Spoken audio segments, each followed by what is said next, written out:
Hello everyone! Ayan na ang ating umaga, kay gandang buhay. Ayan, bago tayo mag-start na mag-wall to wall, ayan, nagluto muna ako ng aking lunch na gulay. At para may pampalakas akong mag-wall to wall. At ito naman ay nagprito na ako ng para bukas para sa aking gagawin na dinakdakan. At ayan na guys, nag-start na tayo na magtanggal ng mga gamit sa kwarto ng babae ko. At mag-start na tayong mag-wall to wall. Ayan, mag-uumpisa na naman ang laban ng ating Inday sa ating buhay. Ayan, araw-araw na lang na puro pagod. Lalo pag stay-in ng amo mo, ang daming utos. Ayan na guys, ang ating i-wall to wall. Dito muna sa kwarto ng aking among babae, ang aking lilinisan.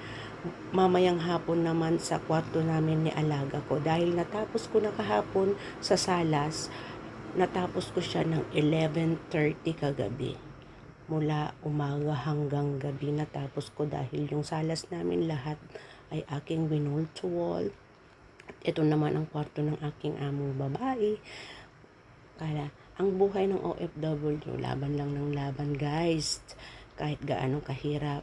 Basta importante, malakas tayo at hindi tayo pababayaan ni Lord na maging healthy ang ating kalusugan.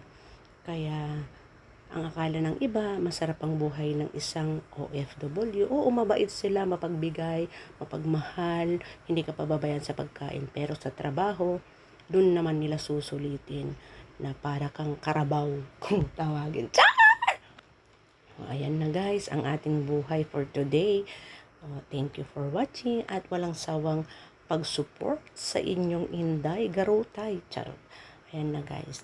Ayan. Hindi pa yan tapos. Isang coating